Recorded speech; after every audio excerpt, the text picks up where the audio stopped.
Bapak Ibu Saudara sekalian, di hari ini saya akan lanjutkan seri ketiga, yaitu firman Tuhan dari kegelapan menjadi terang. Tapi di subtema yang saya akan berikan ini adalah keluar dari stagnasi. Apa itu stagnasi? Saya beri sebuah contoh cerita tentang di Markus 10 kemarin, ayat 46-52, kita nggak usah baca, yaitu cerita tentang Bartimeus, seorang yang buta, dan dia seorang yang miskin dan pengemis. Kemarin, yang pertama kita sudah membahas bagaimana Tuhan mengeluarkan Bartimeus dari kebutaannya, dan kemudian dia bisa melihat. Hal yang kedua, yaitu kegelapan yang kedua dialami Bartimeus, yaitu kemiskinan. Dan dia menjadi pengemis.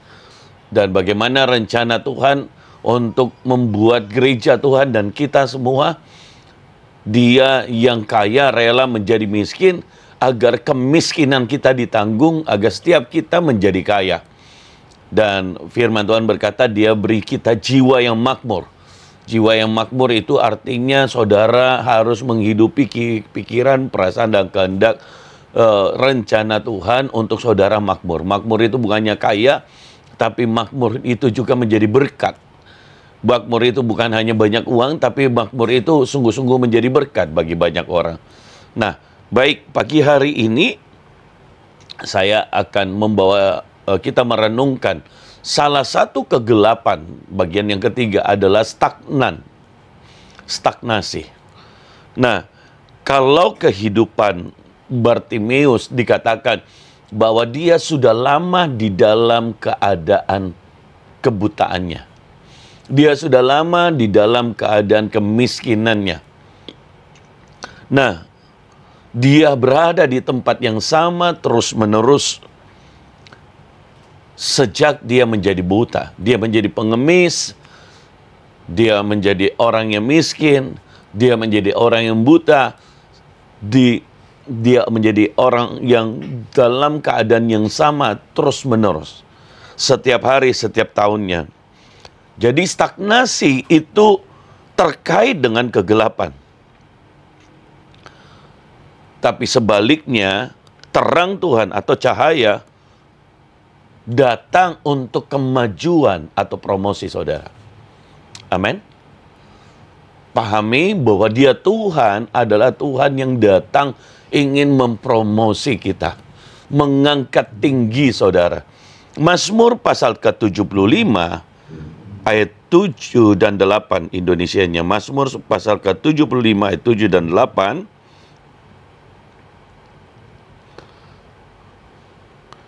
Dikatakan begini, sebab bukan dari timur atau dari barat, dan bukan dari padang gurun datangnya peninggian itu. Tetapi Allah adalah hakim, direndahkannya yang satu, ditinggikannya yang lain. Bukan dari timur, dari barat, dan bukan dari padang gurun datangnya peninggian itu. Terjemahan The King James, kata peninggian itu promosi. Jadi peninggian atau promosi itu datangnya dari Tuhan. Amin. Amin. Nah, di sini kita mengerti bahwa Tuhan datang untuk membuat kemajuan buat kita. Tuhan datang untuk memberi promosi bagi setiap kita. Jadi jangan mau di dalam keadaan yang stagnan terus. Seperti Bartimeus, setiap hari, setiap saat dia stagnan dalam keadaan seperti itu. Nah, Tuhan datang untuk memberi terangnya, cahayanya, dan untuk memberi peninggian atau promosi, kemajuan bagi Bartimeus. Itulah Tuhan kita. Peninggian, promosi, kemajuan datangnya dari Tuhan. Dan saya berdoa pagi hari ini, saudara mengalami kemajuan. Engkau tidak lagi di tempat yang sama, situasi yang sama, keadaan yang sama. Dan saya berdoa, Tuhan memulihkan, Tuhan membuat engkau bangkit, Tuhan memberi engkau kekuatan untuk bangkit dan maju untuk bangkit dan mengalami promosi yang dari Tuhan. Firman Tuhan yang sangat bagus, 1 Samuel 2 ayat yang ke-8. Ia menegakkan orang yang hina dari dalam debu dan mengangkat orang yang miskin dari lumpur, untuk mendudukkan dia bersama-sama dengan para bangsawan dan membuat dia memiliki kursi kehormatan, sebab Tuhan mempunyai alas bumi dan di atasnya ia menaruh daratan. Saya bacakan terjemahan The King James. Ini sedikit lebih jelas, saudara. Ia mengangkat orang yang miskin dari dalam debu. Dia mengangkat. Tuhan tidak membiarkan saudara dalam keadaan kemiskinan. Tuhan tidak akan membiarkan saudara dalam keadaan stagnan. Tapi buatlah keputusan untuk saudara mau maju. Saya mendengar banyak di TikTok ketika saya berbicara tentang seorang istri harus mengucap syukur waktu suaminya, waktu dia mendapatkan gajinya UMR. Berdoalah supaya suamimu bisa nanti mendapat promosi dari Tuhan. Ada banyak TikTok yang bilang begini, Pak, kalau sebaliknya bagaimana? Saya yang kerja setengah mati, suamiku tidak kerja, malas di rumah bertahun-tahun. Bagaimana kalau situasinya begitu? Dan itu banyak sekali. Dan rupanya ada banyak kehidupan yang seperti itu. Nah, saya mau berkata bagaimana keluarga itu diberkati. Karena berkat itu turun dari kepala ke janggut dan ke jubahnya. Jadi kalau seseorang tidak menempatkan dirinya sebagai kepala, engkau sedang bermasalah di dalam keadaan stagnan itu. Amin? Amin? Saudara setuju dengan perkataan saya? Amin? Makanya anak-anak muda ada yang konseling ke saya, tapi pekerjaannya belum jelas. Jangan menikah. Saya nggak mau menikahkan orang yang nanti menjadi problem dalam rumah tangga. Banyak orang yang berlindung di dalam pelayanan. Oh, saya jadi hamba Tuhan, pendeta. Tapi hari-hari malas pergi kunjungi satu orang. Selebihnya pergi ke kantor-kantor. Sorry saya bilang, nggak semua seperti itu. Tapi ada orang yang seperti itu. Pendeta itu seorang gembala. Anda bukan gembala, nggak boleh bilang pendeta. Mungkin evangelis, mungkin yang lain. Seperti itu. Nah, tapi ada banyak orang baru menjadi full time, menjadi pekerja. Kerjanya sedikit, nganggurnya banyak. Tapi punya banyak anak. Bagaimana istrimu, anak-anakmu akan segan dengan saudara? Kalau dalam keadaanmu seperti itu. Tidak mungkin, saudara. Nah, kalau saudara mau dalam keadaan stagnan begitu, maka Tuhan tidak bisa memberkatimu. Dia mengangkatmu dari debu, tapi saudara harus juga buat keputusan itu. Jadi saya sangat setuju dengan ibu-ibu yang berkata, Pak, tolong doakan suami saya. Masa saya yang jadi kepala keluarga? Saudara, makanya saya jadi begini. Iya benar. Anda harus mendorong dan mendoakan. Suami-suami jangan marah kalau istrimu ngomel. Kalau dia lebih rajin dari saudara. Jangan marah ketika istrimu kerja dan engkau tidak kerja. Dan dia ngomel, saudara. Dia sudah kerja, jaga anak, masak, dan yang lain. Suaminya cuma nganggur, keluar masuk di kafe dan yang lain. Tidak ada kerjaan sama sekali. Saudara, istrimu pasti marah, ngomel, saudara. Sedangkan dia kerja dari pagi sampai sore. Malam pulang kerja lagi buat keluarga, masak lagi dan semua. Coba pakai hatinya di sini loh. Gitu. Pakai di sini. Ini hati tenggang rasanya. Supaya Tuhan mengangkatmu. Saya bicara seperti ini agar Anda terketok pintu hatinya. Agar Anda sadar bahwa Saya ini kenapa dalam keadaan begini stagnan terus? Karena saya sendiri yang tidak mau maju. Saudara, para gadis-gadis, perempuan, jangan hanya lihat mukanya cantik. Jangan hanya lihat, oh dia orang di gereja cinta Tuhan, ini begini. Lihat pekerjaannya, lihat dia rajin nggak? Tapi kalau Anda lihat dia tidak ada kerja, saudara, dia malas, dia berlindung di balik pelayanan, saudara, sehari-harinya nggak ada apa-apa yang dibuat. Pergi pelayanan atau juga 1 kali atau 2 kali. Jangan menikah dengan laki-laki anak muda seperti itu. Saya menganjurkan. Karena Anda masuk di dalam masalah besar. Lihatlah selain dia cinta Tuhan, dia benar-benar rajin. Ibu-ibu, bapak-bapak. Kalau kau punya anak, didiklah dia rajin. Supaya masa depannya. Ivan anak saya. Dari kecil. Saya dan ibu lebih-lebih lagi.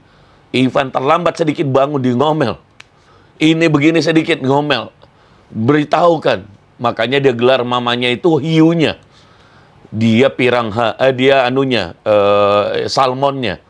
Hiunya terus memburu supaya salmon itu pandai berenang, saudara. Anda kalau tidak mendidik anakmu, dia dalam keadaan stagnan. Terus seperti itu. Saya pastikan. Saya bertemu kemarin dengan seseorang, saya nggak sebut nama. Ayahnya seorang hamba Tuhan, dan kami keluarga tahu baik karena dia yang salah satu yang menginjil ke papi, dan kemudian anaknya. Saya tanya anaknya, kamu jadi apa hamba Tuhan? Buat apa? Ya saya ya menunggu kalau ada undang khotbah dan yang kamu ndak usaha masuk sosial media. Terus saya tanya, setiap bulan, jadi bagaimana? Ya, Tuhan cukupkan. Boleh saya tahu lebih detailnya. Tuhan cukupkan itu seperti apa? Apakah kakakmu yang memberikan? Gitu, iya. Karena kakaknya ada yang pengusaha, yang punya toko. Terus yang lain. Tapi buat saya itu nggak sehat. Kenapa? Kita nggak dipanggil sebagai pelayan Tuhan. Dan kemudian kita tidak bisa maksimal. Kita malas dan kemudian kita menjadi beban bagi orang lain. Apakah saudara tidak rindu? Saya bilang hari-hari pergi kemana? Apakah pergi melayani? Enggak, saya mencukupkan diri dengan apa yang ada. Nah, banyak orang dalam situasi stagnan begini. Mengakomodir situasi kemalasannya itu. Saudara, oleh sebab itu ada banyak orang, anak-anak pendeta, anak-anak hamba Tuhan, anak-anak apa, ya bukan pendeta ya, anak-anak pendeta kebanyakan ya jadi pendeta. Tapi orang lain yang bicara di hamba Tuhan, tapi mereka nggak tertarik tuh jadi hamba Tuhan. Kenapa? Karena figur ayahnya, orang tuanya tidak bisa menjadi berkat buat dia. Gitu. Dia butuh ini, nggak bisa ini, begini, nggak bisa. Saya nggak percaya kalau kita melayani Tuhan sungguh-sungguh, Tuhan tidak akan memberkati. Saya sangat mempercayai bahwa ketika saudara serius dengan Tuhan, Tuhan lebih serius. Di 1 Samuel 2, dia mengangkatmu, dia mengangkat orang miskin dari debu, ini terjemah The King James, dan mengangkat orang yang meminta dari bukit. Artinya orang yang naik berdoa. Tuhan akan mengangkat untuk menempatkan mereka di antara para penguasa dan menjadikan mereka mewarisi tata kemuliaan. Haleluya. Dia menempatkan di antara para penguasa dan mewariskan, menjadikan mereka mewarisi tata kemuliaan. Tata kemuliaan. Sebab tiang-tiang bumi adalah milik Tuhan, dan ia telah menempatkan dunia di atasnya. Tiang-tiang bumi adalah milik Tuhan, dan ia menempatkan dunia di atasnya. Saudara, Tuhan yang mengangkat, Tuhan yang menopang, Tuhan yang mewariskan tata kemuliaannya bagi setiap kita. Hal yang membunuh sehingga orang tidak mau, tidak diangkat itu adalah apa? Dia nyaman dalam keadaan seperti itu. Dia stagnan. Tapi Bartimeus tidak. Apa yang Bartimeus lakukan? Di dalam kebutaannya, di dalam kemiskinannya, di dalam dia sebagai pengemis, ini yang dilakukan Bartimeus. Dia menanggalkan jubah itu. Kalau saudara baca di Markus 10. Dia menanggalkan jubah itu. Saya merenungkan kenapa dia menanggalkan jubah itu. Jubah itu adalah gambar kegelapan. Jubah itu gambar stagnan. Saya mau berkata saudara, Tuhan mau mengangkatmu, tapi mari bangkit dalam keadaan stagnanmu. Apapun itu. Apapun keadaan stagnan, karena stagnasi saudara adalah gambaran dari situasi kegelapan yang sedang engkau hadapi. Jangan pernah mau dalam keadaan stagnan. Mari bangkit, buat sebuah kemajuan. Sebab promosi datangnya dari Tuhan. Saudara, dari sisi Tuhan, Tuhan mau mengangkat saudara. Tapi dari sisi saudara, seberapa saudara serius untuk diangkat oleh Tuhan. Jangan kompromi dengan stagnan. Karena stagnan itu adalah zona nyaman. Oh, zona nyaman itu bukan hanya, oh ya orang diberkati, orang senang. Bukan hanya itu. Ada orang yang suka dalam keadaan kemiskinannya. Ada orang yang suka dalam keadaan kemalasannya. Dalam keadaan yang seperti itu. Bahkan kemarin saya ungkapkan ada masa di mana Eropa itu gereja Tuhan, bahkan di dunia, mereka suka di dalam keadaan yang, ya mereka kalau miskin itu rohani. Itu sebuah hal yang keliru.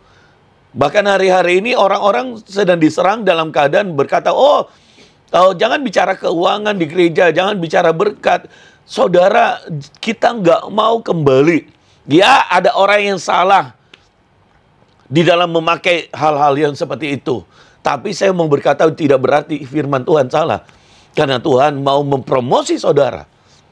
Tuhan mau mengangkat saudara. Dia mau mewariskan tata kemuliaan. Supaya saudara berdampak. Bagi saudara yang mau, lepaskan dirimu dari keadaan stagnan ini. Dan saya berdoa, Anda semua, setiap kita yang mendengar, tiba-tiba Tuhan memberi Anda ide. Tiba-tiba Tuhan membuat Anda mengerti. Oh iya, saya harus keluar dalam keadaan begini. Kami pernah mengalami masa terpuruk ketika dulu saya sebelum jadi hamba Tuhan. Papi begitu drop karena dari bisnis kayu, tiba-tiba bosnya hari itu mengambil semua barang-barang kami. Bahkan menuliskan utang. Kami punya utang 26 juta di tahun 90 sekian. Saudara, padahal kami hanya seorang pegawai dan papi saya itu gajinya cuma 500 ribu terakhir kali. Saudara, itu buat dia shock. 3 bulan kami puasa semua. Dan papi nggak bisa, nggak tahu mau buat keadaan bagaimana. Saudara, dan ada utang 26 juta. Kami sekeluarga menangis. Tapi dalam keadaan begitu, tiba-tiba di akhir puasa, saya buat sebuah keputusan dan saya berkata pada papi saya, kita tidak boleh dalam keadaan begini. Saya tidak setuju dengan keterpurukan ini. Saya harus keluar. Saya harus bangkit. Jangan izinkan stagnasi ada dalam hidupmu. Engkau harus bangkit sesulit apapun. Engkau harus berusaha. Dan tiba-tiba saya pergi ke pelabuhan dan ketemu saudara. Saya kerjakan apa yang dulu itu orang tidak kerjakan, saudara. Apa yang terjadi? Saudara lihat, saya kemudian memulai bisnis kecil kayu. Akhirnya diberkati. Orang yang itu makin turun, ini diberkati. Mama saya kemarin memberi sebuah kesaksian karena Bapak Ibu nggak tahu orangnya. Dan dia bicara, dia ketemu dengan suaminya itu udah meninggal. Dia ketemu dengan istrinya. Dan dia bilang, istrinya itu sudah seperti hampir gila. Kasihan ya, Hendrik. Saya teringat bagaimana masa-masa yang paling kejam. Kami masukin kayu dan dia melaporkan saya dari polisi, selesai polisi ke kejaksaan, dari kejaksaan ke pelabuhan, dari pelabuhan sampai ke Mabes. Pokoknya saya dihabisin. Tidak boleh masukin kayu. Hanya dia yang boleh masuk, saudara. Dia begitu powerful, begitu ini. Tapi saya nggak pernah membenci. Tapi akhirnya apa? Tuhan yang mengangkat, dia yang turun. Saya memberi contoh ini. Bukan untuk saya terlihat hebat. Tidak. Saya memberi contoh Anda. Supaya Anda jangan stagnan. Bahkan ketika orang lain ingin menekanmu, orang lain ingin membuat saudara tetap dalam keadaan seperti itu. Siapa itu? Iblis, setan. Setan mau engkau terpuruk. Setan mau engkau stagnan dalam keadaan itu. Setan mau keadaanmu masih tetap sama. Tapi buatlah sebuah keputusan untuk tidak di dalam keadaan itu terus-menerus. Sebab firman Tuhan berkata dia akan mengangkatmu. Dia akan mendudukkan engkau dengan para penguasa. Dia akan memberi promosi. Dia akan memberikan kemuliaannya di dalam hidupmu. Itu janji Tuhan. Di 1 Samuel 2 ayat yang ke-8, saudara. Dan saya berdoa, saudara benar-benar mengalami hal ini. Saudara benar-benar mengalami. Teman-teman mami saya, orang-orang berkata begini, Pak, dia bilang, Buah, Ibu Jonsi, mama saya namanya Ibu Jonsi, papi saya namanya Pak Jonsi, itu senang sekali ya. Di antara semua kita teman, dia paling senang. Mengapa? Dia bilang, anak-anaknya semua melayani Tuhan, dipakai Tuhan, dan anak-anaknya mengasihi Tuhan. Padahal kami dari orang yang miskin. Papi saya dari seberang, dan kemudian dia diselamatkan. Dan Tuhan mengubah. Jangan kompromi dalam keadaan stagnan. Pak, saya mau bangkit. Kalau saya hari itu bilang, Pak, saya mau bangkit, tapi saya di rumah saja. Saya mau bangkit, tapi saya cuma menangis saja. Mau bangkit orang yang begitu? No! Saya bekerja lebih keras. Saya lebih sungguh-sungguh. Saya ambil puasa. Saya pergi ke pelabuhan. Lihat kayu di mana. Datang dari mana. Bahkan saya naik kapal laut. Pergi perjalanan. Tadinya seminggu 10 hari. Itu 1 bulan lebih. Kapalnya 20 ton. Kecil sekali. Terluntang-lantung. Kenapa saya pakai kapal kecil? Sebab itu yang tahu. Dan itu yang gratis. Supaya saya tahu itu diambil di mana itu kayu. Saya sudah tidak pikir apakah ini nanti akan meninggal, apakah dalam keadaan bagaimana. Saya tidak mau iblis menang. Ada 26 juta, 1 juta setiap bulan. Saya tidak tahu mau bayarnya di mana. Bahkan kami nggak punya harta, kami nggak punya uang sebanyak itu. Jadi kalau saya dalam keadaan terpuruk seperti itu, papi saya sudah benar-benar down. Apakah saya harus down? Tidak. Saya sebagai anak muda, saya bangkit. Dan saya mau berkata buat anak-anak muda, bangkitlah. Supaya engkau melihat masa depan. Jangan dalam keadaan seperti yang sama. Ya, orang tua aku miskin, orang tua aku gak punya modal, orang tua aku punya utang, dan bangkitlah. Engkau masih muda. Bangkitlah. Jangan bergantung pada orang tuamu. Hari itu usia saya belum 20 tahun. Bangkitlah. Saya berdoa anak-anak muda akan bangkit. Dan engkau menjadi berkat bagi keluargamu. Engkau akan menjadi berkat bagi banyak orang. Bangkit. Latih dirimu untuk kuat menghadapi saat-saat yang stagnan itu. Latih dirimu untuk engkau menjadi berkat bagi banyak orang. Ada sebuah contoh. Yaitu dari kehidupan pembangunan bait Allah di Nehemia. Mari baca. Nehemia pasal yang ke-4 ayat yang pertama sampai 15. Kita akan lihat Nehemia bagaimana di Nehemia pembangunan bait Allah dicoba dihalang-halangi. Yang menghalangi siapa? Kuasa kegelapan. Nah, mari lihat Nehemia pasal yang ke-4. Ketika Sanbalat mendengar bahwa kami sedang membangun kembali tembok, bangkitlah amarahnya dan ia sangat sakit hati. Ia mengolok-olok orang Yahudi. Saudara, Sanbalat, orang ini menghalang-halangi pembangunan bait Allah. Dia mencoba orang tetap dalam keadaan stagnan. Jadi ada orang, ada kuasa kegelapan yang ingin Anda gagal. Anda stagnan dalam keadaan yang sama seperti itu terus-menerus. Ayat yang kedua, dan berkata di hadapan saudara-saudaranya dan tentara Samaria, apa gerangan yang dilakukan orang-orang Yahudi yang lemah ini? Apakah mereka memperkokoh sesuatu? Apakah mereka hendak membawa persembahan? Apakah mereka akan selesai dalam sehari? Apakah mereka akan menghidupkan kembali batu-batu dari timbunan puing yang sudah terbakar habis seperti ini? Saudara, ciri-ciri stagnan adalah dia selalu berkata, apakah. Dia tidak melakukan.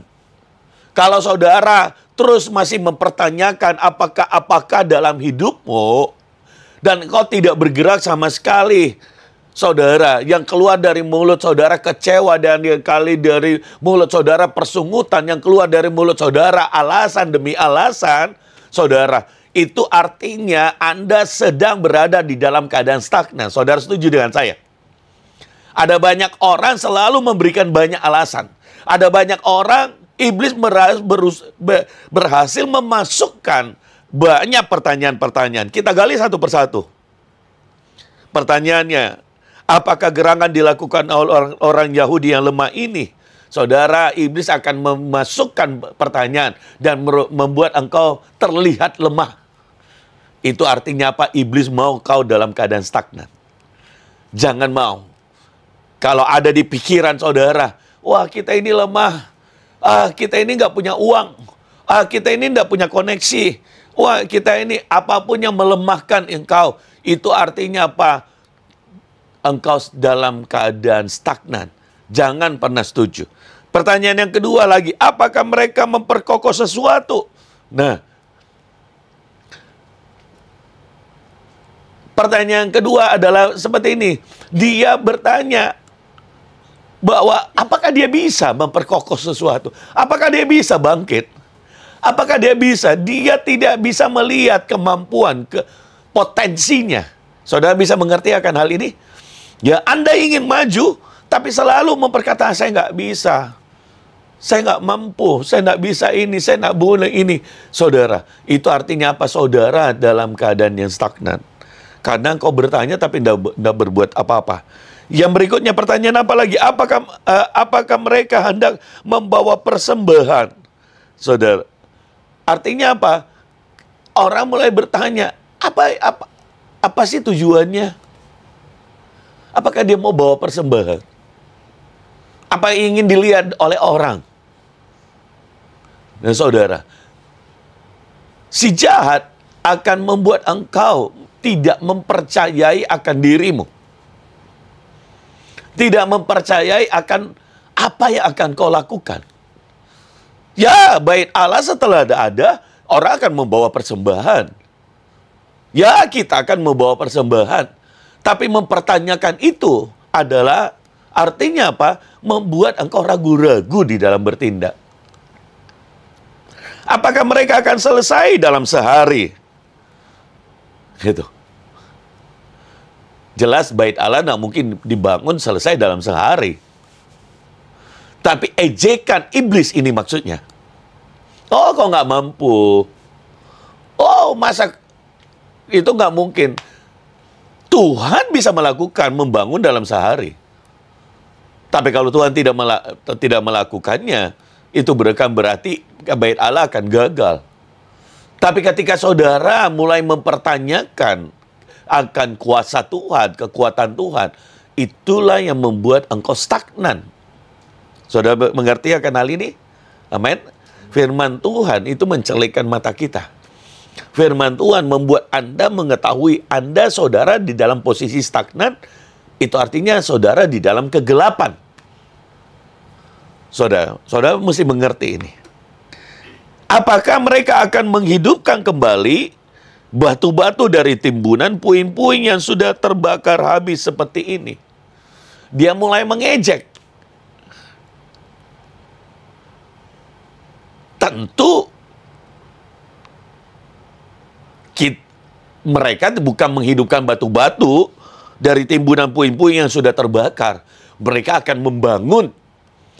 Tapi di saat engkau mulai mengejek akan rencanamu, Engkau mulai mengejek akan dirimu. Engkau mulai mengejek akan apa yang kau kerjakan. Saudara, itulah keadaan yang stagnan. Pak, saya tidak mengejek, tapi orang-orang mengejek saya. Jangan setuju dengan ejekan orang. Bangkit. Kalau kau tetap diam, engkau dalam keadaan yang sama. Saya memulai gereja dari 3 orang. Orang berkata, no, tidak mungkin Hendrik dipakai Tuhan.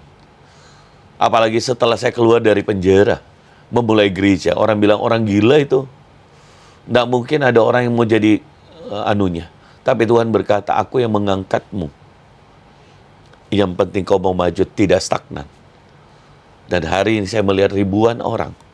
Segala kemuliaan buat Tuhan. Bukan karena saya hebat. Saya ingin mengingkari bahwa Tuhan adalah Tuhan promosi. Yang penting saudara serius dengan Tuhan. Sungguh-sungguh engkau mau bangkit, mau maju. Sebab Allahmu adalah Allah yang membuat kemajuan. Allah yang memberi promosi bagi saudara. Amin. Nah, ayat yang ketiga, lalu berkatalah Tobia orang Amon itu yang ada di dekatnya. Sekalipun mereka membangun kembali, kalau seekor anjing hutan meloncat dan menyentuhnya, robohlah tembok batu mereka. Lihat, saudara. Ada lagi orang yang mengejek. Oh, kalaupun dibangun itu akan sia-sia. Nanti akan roboh lagi. Bahkan dia menganggap itu ada anjing hutan yang lompat dan akan roboh. Saudara, jangan dengarkan pikiran, ejekan, perkataan orang yang menyaksikan akan apa yang engkau lakukan, supaya engkau tidak dalam keadaan stagnan. Kalau kau mendengarkan itu, kau dalam keadaan stagnan. Dan saya berdoa di dalam nama Yesus, engkau tidak mendengarkan perkataan, ejekan orang, tetapi justru engkau bangkit. Jangan membencinya, tapi buktikan bahwa engkau bisa berhasil. Jangan sakit hati, tapi engkau harus maju, dan orang akan melihat hasilnya. Tapi kalau engkau hanya menyimpan perkataan ini, kau marah, saya jengkel dengan itu. Kenapa dia berkata, tapi kau tidak melakukan apa-apa. Itu artinya saudara setuju dengan perkataannya. Saudara bisa mengerti? Ada banyak orang, dia benci dengan stagnannya. Dia benci dengan ejekan orang. Tapi tindakannya dia setuju. Perkataannya saja dia benci. Dia tetap malas. Dia tetap ini. Saudara yang terkasih dalam Tuhan. Saya mendidik diri saya dari dulu sampai sekarang. Tidak pernah tidur siang. Mengapa? Mengapa? Saya mendidik diri saya kerja. Sungguh-sungguh. Mempersiapkan, setiap hari mempersiapkan khotbah. Setiap hari kerjakan. Setiap hari mempersiapkan. Saya sudah tidak di dalam perusahaan. Sekarang pada anak saya, Ivan dan Karina. Tapi saya memberi advice sewaktu-waktu kalau mereka perlukan. Saya fokus dengan pelayanan. Dari pagi sampai malam melayani setiap orang. Konselin setiap orang. Saudara, bahkan sewaktu-waktu kalau saya masih sempat, saya akan balas beberapa DM, WA yang masuk dan apa untuk menguatkan orang lain. Saya sewaktu-waktu bisa membaca dan mendoakan orang-orang yang ada di sosial media. Karena kita sekarang sedang ada di sosial media. Dan saya mendengar banyak kesaksian, segala kemuliaan buat Tuhan. Bukan karena saya hebat, bukan karena apa. Saudara bisa berdoa sendiri. Saudara, nama Yesus itu lebih dari apapun. Jangan pernah pakai apapun. Ada orang yang bertanya kepada saya, Pak, kemarin, Pak, ada sesuatu di satu tempat, kemudian menjual air. Katanya itu air yang keluar adalah air dipakai buat kesembuhan. No, tidak ada ayatnya. Yang tidak ada ayatnya, jangan saudara percayai. Itu jimat. Itu jadi dukun. Saya mengasihi pekerjaan Tuhan. Saya mengasihi saudara.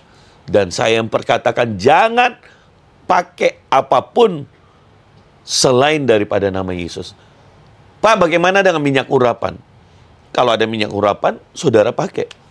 Tidak ada minyak urapan, yang ada baby oil, pakai juga baby oil. Hadapkan ini Tuhan, jadikan ini minyak urapan. Kalau tidak ada, tetap urapi, doakan orang. Karena nama Yesus itu yang berkuasa. Bukan minyaknya, bukan airnya, bukan apapun. Tapi firman Tuhan yang Anda percaya itu yang berkuasa. Itu yang mengangkat saudara. Amin. Amin. Nah, ayat yang keempat, ya Allah kami, dengarkanlah bagaimana kami dihina. Balikkanlah cercaan mereka, menimpa kepala mereka sendiri. Dan serahkanlah mereka menjadi jarahan di tanah tempat tawanan. Jangan kau tutupi kesalahan mereka dan dosa mereka. Jangan kau hapus dari hadapanmu. Karena mereka menyakiti hatimu dengan sikap mereka terhadap orang-orang yang sedang membangun.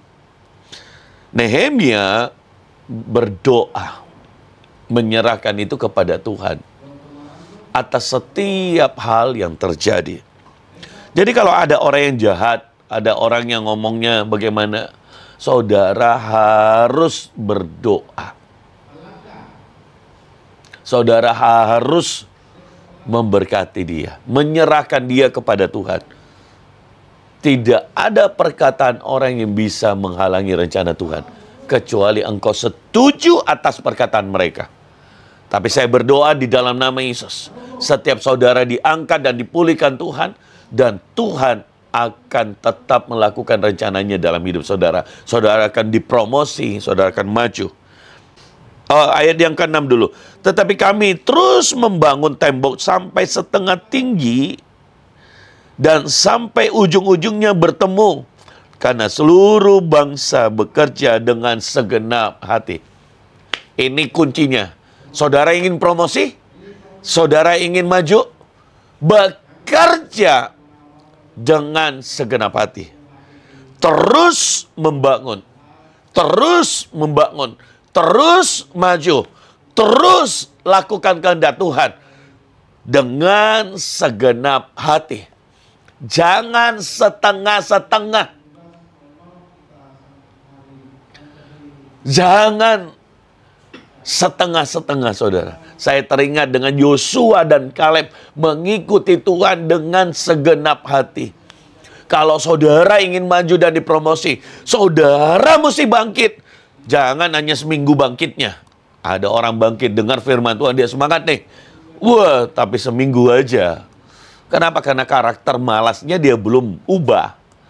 Orang mau maju seperti itu? No. Anda mau maju, saudara harus tunjukkan itu. Saya pergi ke satu daerah di Sumatera. Sebenarnya saya sakit kepala sekali dan badan saya capek sekali karena sudah berhari-hari. Tapi orang sudah ngantri di luar untuk mau ketemu. Appointment sudah ada dengan hamba-hamba Tuhan lain. Saya berkata, saya menyembah dan saya berkata, Tuhan beri aku kekuatan-Mu. Saya minum vitamin, saudara. Dan saya keluar untuk melayani mereka. Mereka nggak tahu bahwa saya nggak enak badan. Mengapa? Saya harus melayani dengan segenap hati. Saya harus membangun dengan sungguh-sungguh. Jadi pelayanan itu tidak dibangun dengan sebuah mimpi saja. Yusuf tidak membangunnya dengan sebuah mimpi, tapi dia mengerjakannya mimpi itu. Saudara, ketika Anda mendapat revelation, Anda adalah orang yang harus menyatakan. Setiap Anda dinubuatkan, Anda harus bersetuju dan menyatakan nubuatan itu. Sehingga itu jadi atas hidupmu. Bukan engkau menjadi orang yang pemimpi. Hanya bermimpi tapi tidak melakukan apapun. Tidak seperti itu. Tapi Anda harus membangunnya dan bekerja dengan segenap hati. Bekerja, garis bawahi kata bekerja. Bukan malas. Bukan setengah hati. Bekerja dengan segenap hati. Pesan Tuhan ini ketika Anda membangun keluar dari stagnan, bekerja dengan segenap hati. Mari para suami-suami, istrimu sudah komplain pada saudara.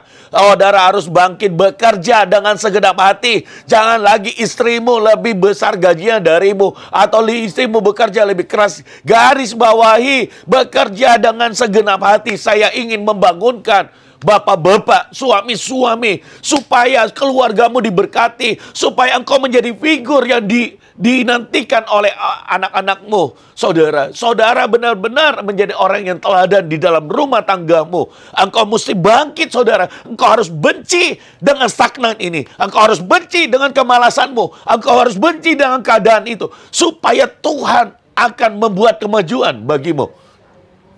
Itu yang mesti saudara kerjakan. Ayat yang ke-7, ketika Sanballat dan Tobia serta orang Arab dan orang Ammon dan orang Asdod mendengar bahwa pekerjaan perbaikan tembok Yerusalem maju dan bahwa lubang-lubang tembok mulai tertutup, maka sangat marahlah mereka. Lihat, ada orang yang marah, ada si jahat yang marah, ya ketika saudara tetap maju.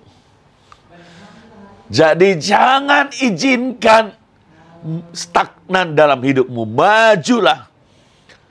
Saudara, ada orang yang tidak suka Anda maju, tapi tidak masalah.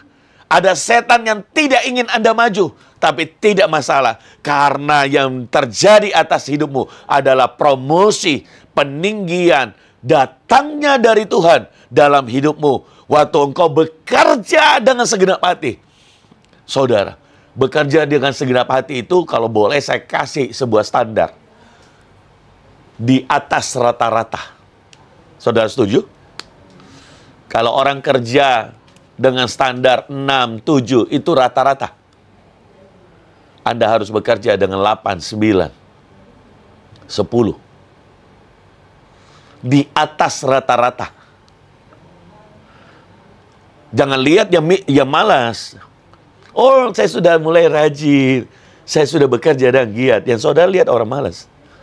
Yang saudara harus lihat standar rata-rata ini, Anda harus di atas dari standar rata-rata. Kalau saudara mau dipakai di sosial media, seperti saya juga mau dipakai.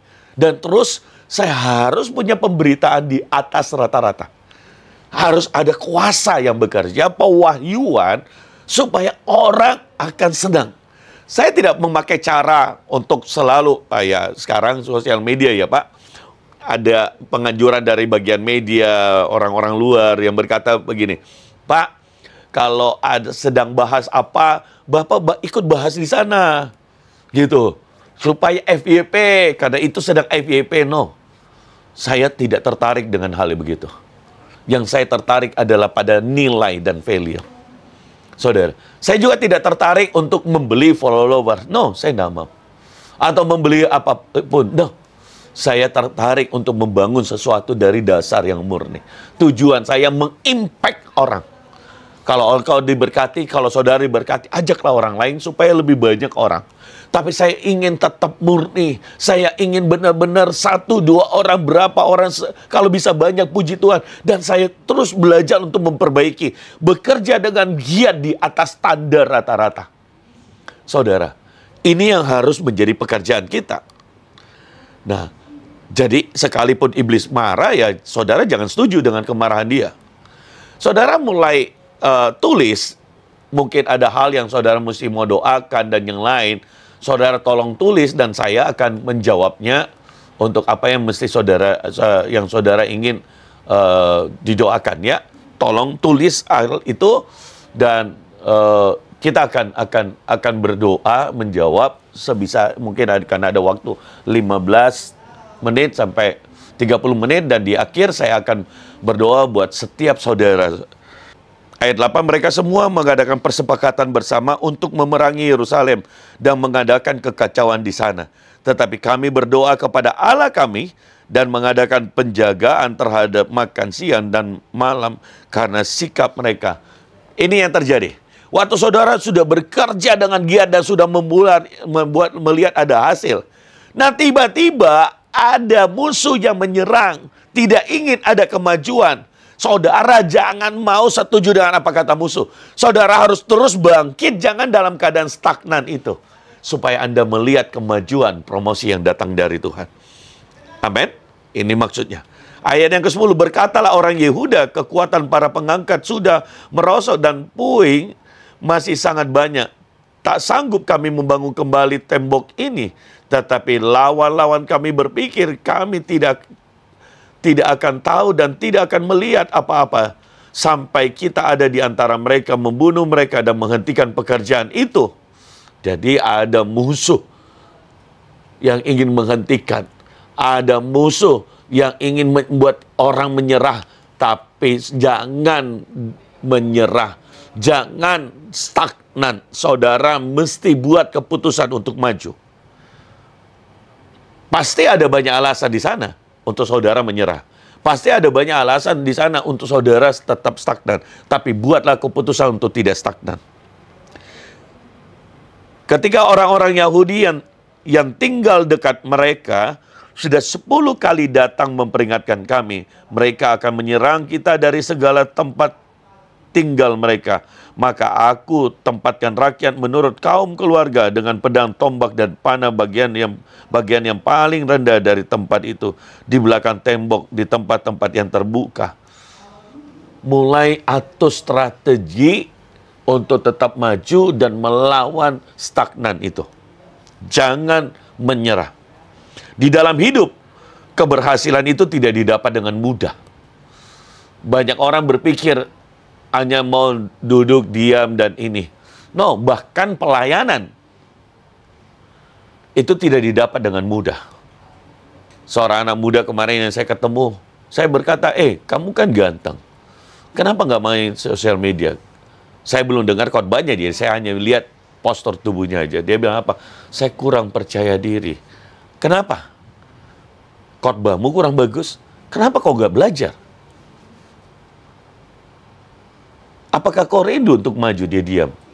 Nah, sayang sekali. Ada banyak orang menerima keadaan stagnan itu dan tidak mengupgrade dirinya, saudara.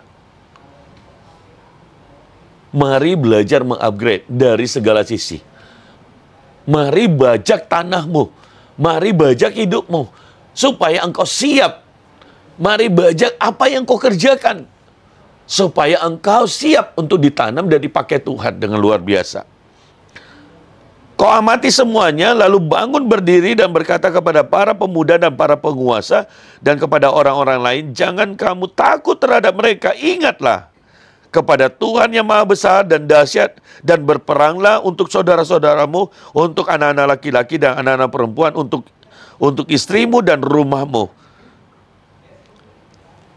Jangan kamu takut terhadap musuhmu. Jangan kamu takut. Ingatlah kepada Tuhanmu yang maha besar, dahsyat, dan berperanglah untuk saudara-saudaramu. Ingatlah, berperanglah, majulah. Hai suami-suami, bangkitlah, majulah untuk istri dan anak-anakmu. Bekerja keraslah. Ingatlah, bangkitlah. Hai suami-suami, jangan hanya istrimu yang diberkati. Kau juga harus diberkati. Bangkitlah suami-suami dan menjadi kepala keluarga, supaya keluargamu diberkati oleh Tuhan. Bangkitlah saudara, supaya engkau melihat kemenangan itu. Jangan dalam keadaan stagnan. Tuhan akan buat promosi ketika saudara sungguh-sungguh ingin bangkit. Jangan berpikir bagaimana pekerjaan yang ini tidak cocok. Lakukan apa yang bisa. Dulu saya nggak malu, saudara. Nggak ada kerjaan. Apa yang saya lakukan? Saya pergi kanvas keluar kota. Sambil sekolah SMA, saya pernah kerja di pelabuhan, angkat barang jadi buruh. Loh, kenapa kita harus malu? Itu pekerjaan halal kok. Pak, itu pekerjaan rendahan, Pak. Bapak nggak malu ketua sinode?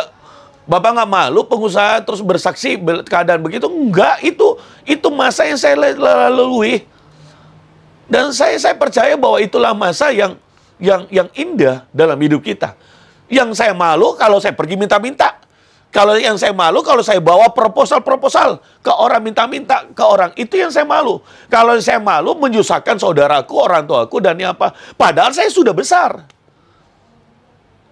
Jadi waktu saya SMP, saya jadi buruh. Sambil sekolah.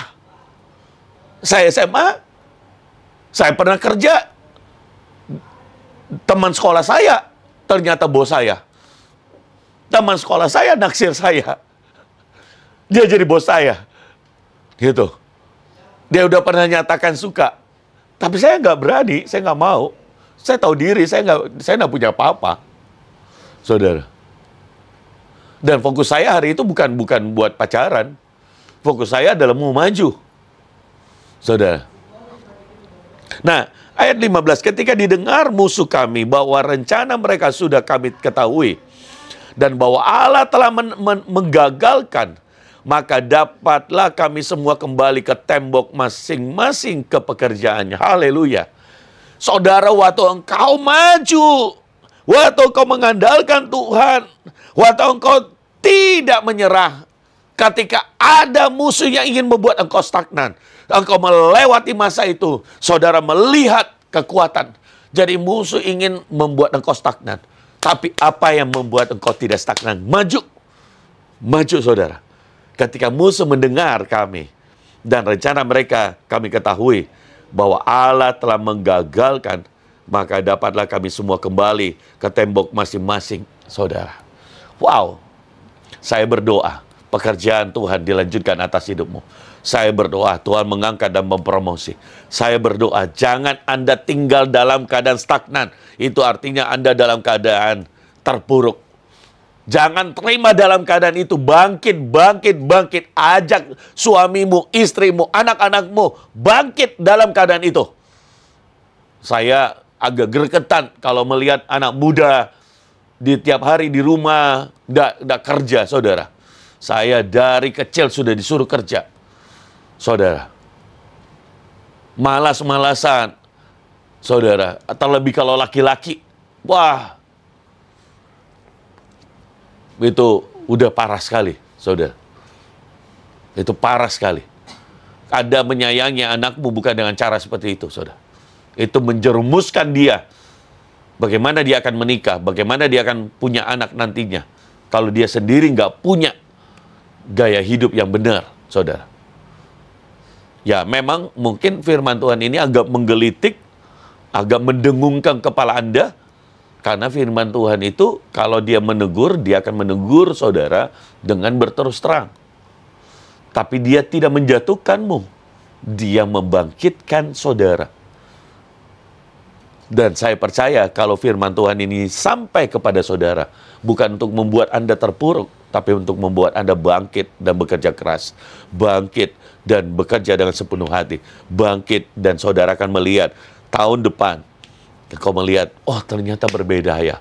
Hari ini saya mendapatkan firman luar biasa. Dan saya berubah.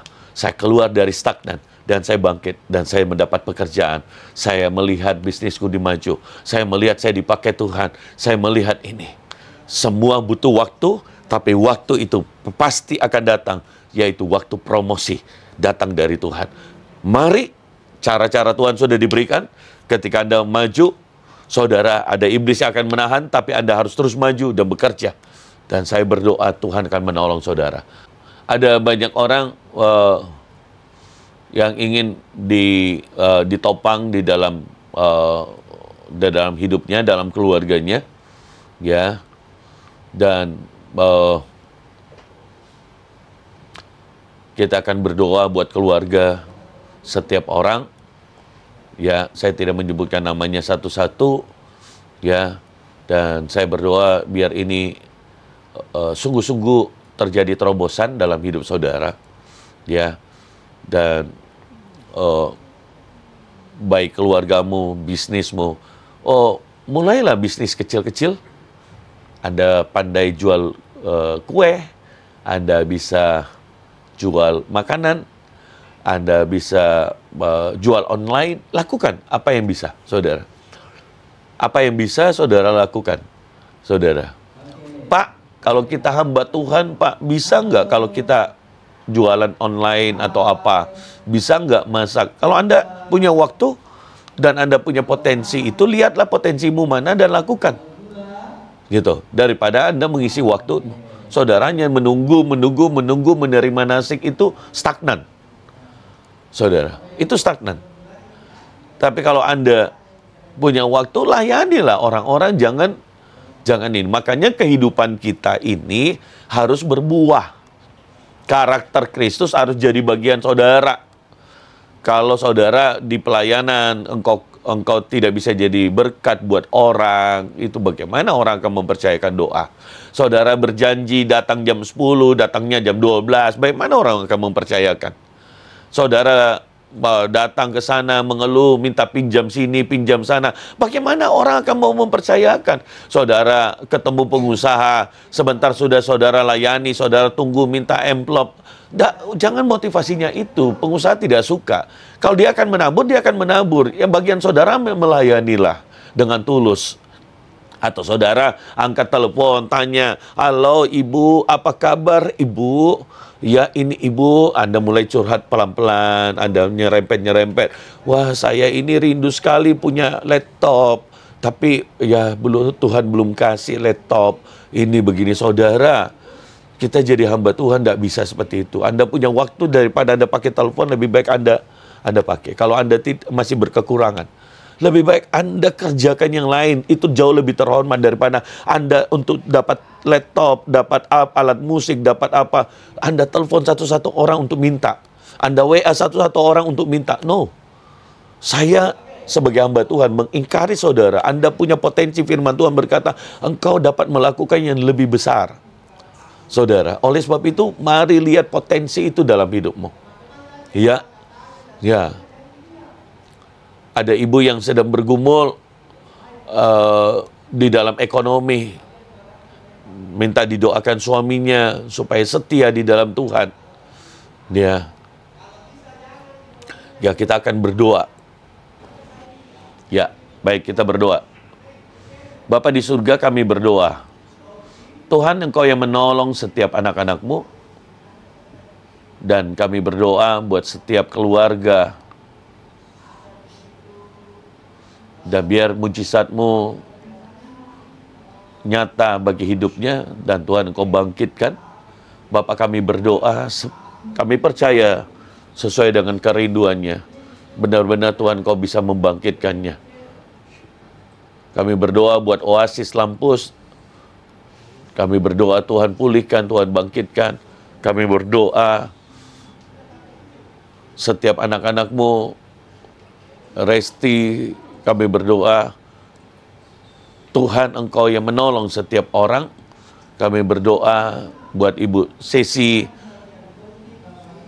Tuhan yang menolong, Tuhan yang membangkitkan, dan Tuhan yang memulihkan hidup kami mereka. Dan biarlah mulai hari ini setiap anak-anak-Mu melakukannya dengan segenap hati.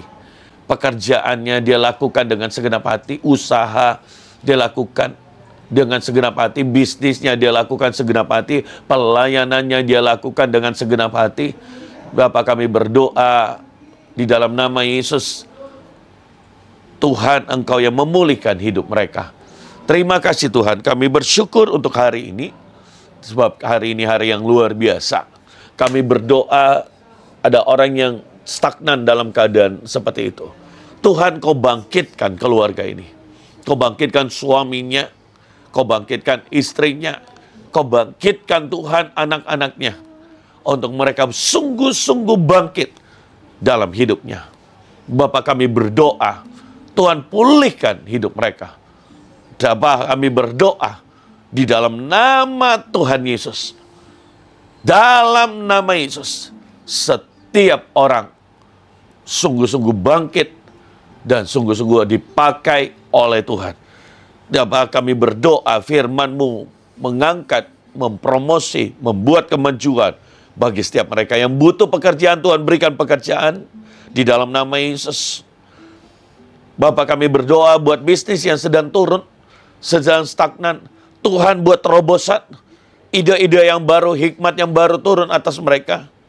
Kami berdoa yang sedang mengalami utang, berhenti berhutang, dan berharap pada Tuhan. Dan di dalam nama Yesus Tuhan mengangkat, Tuhan memulihkan. Dan di dalam nama Yesus Tuhan mempromosikan saudara. Bapa kami berdoa buat setiap kami pelayan Tuhan. Dan di dalam nama Yesus Tuhan mengangkat dan memulihkan setiap kami bangkit. Bangkit, bangkit. Dan Tuhan di dalam nama Yesus buat hidup setiap anak-anak-Mu terus bertumbuh, terus berkembang, terus mengandalkan Tuhan. Sebab Tuhan adalah penyedia.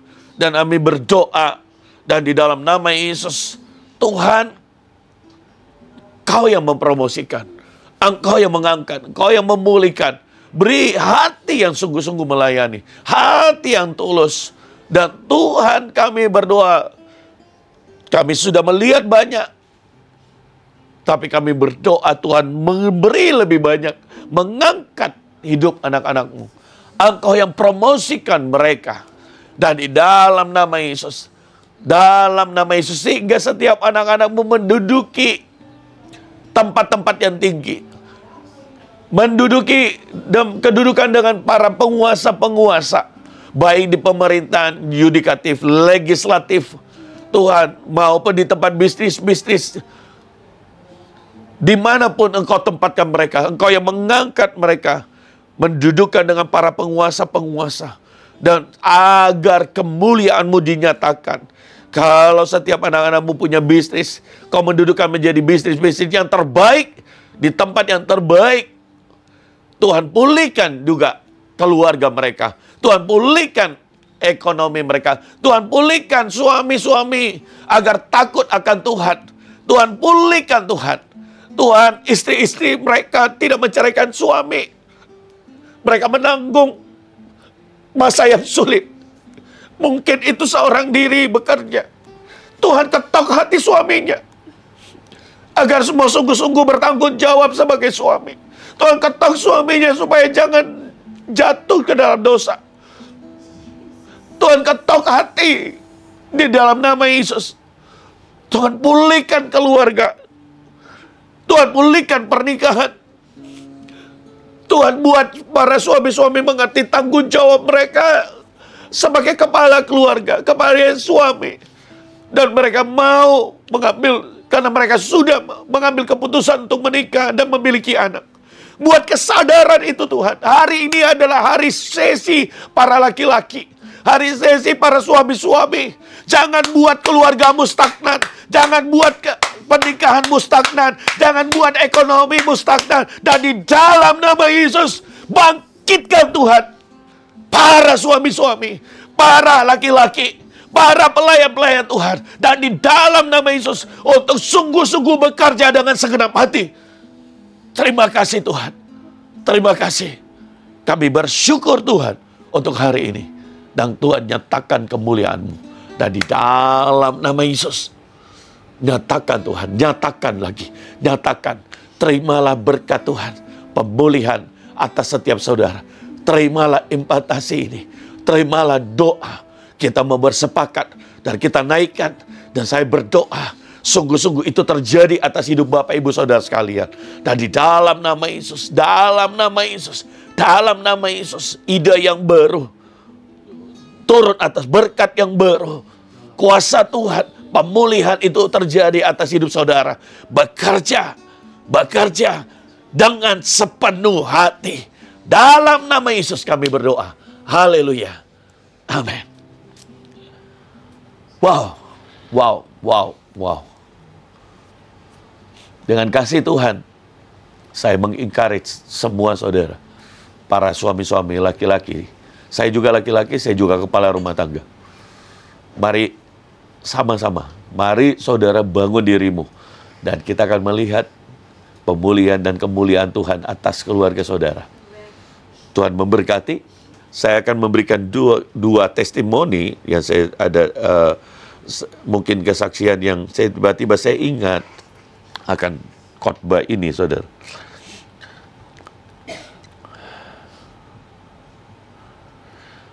Ada orang yang bicara kepada saya tidak tahu apa yang terjadi, sepertinya musuh itu semakin banyak.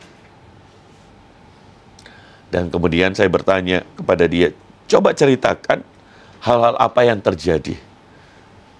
Dan dia ngomong begini, dalam beberapa tahun ini, saya disentuh oleh Tuhan dan saya semakin makmur. Dan langsung saya berkata, itulah alasannya. Mengapa musuhmu semakin banyak? Karena musuh tidak ingin engkau makmur. Jadi jangan terpuruk, saudara. tapi semakin majulah di dalam Tuhan. Sebab setiap tanggung jawab yang besar pasti ada tantangan, dan jangan menyerah atas setiap tantangan yang terjadi. Ada juga orang yang saya membaca sebuah buku dan ada kesaksian, ada testimoni dari seseorang. Ada seorang hamba Tuhan yang kemudian dia memberi sebuah testimoni. Ternyata di dalam sebuah jemaatnya ada seorang ayah yang melihat anaknya, ini bukan terjadi di Indonesia, di negara lain. Seorang ayah yang melihat anaknya itu maju, dan kemudian dia nggak senang. Akhirnya dia pergi ke dukun, dan dia membuat supaya putranya itu tidak maju. Dan hari itu di tengah ibadah, tiba-tiba hamba Tuhan ini mendapat sebuah pernyataan bahwa ayahmu akan meninggal 1 minggu kemudian, tapi jangan sedih, tapi justru di balik itu akan ada promosi datang dari Tuhan dalam hidupmu. Apa yang terjadi? Benar 1 minggu kemudian ayahnya meninggal, tapi dia ingat perkataan itu. Setelah itu anak ini dipromosi Tuhan luar biasa. Nah, apa yang kita belajar dari sini? Bahwa iblis setan mencoba menghalangi kemajuan saudara. Tapi saya berdoa di dalam nama Yesus, Tuhan menghancurkan setiap siasat musuh. Dan tidak ada yang bisa menghalangi kemajuan hidupmu, kemajuan keluargamu, dan kemajuan anak-anakmu. Kemajuan ekonomi saudara, kemajuan kerohanian saudara. Di dalam nama Tuhan Yesus. Besok hari kita akan ketemu kembali jam 8 pagi Wita. Ya, kita akan mulai selalu tepat waktu, dan kita akan selesai sekitar jam 9 pagi.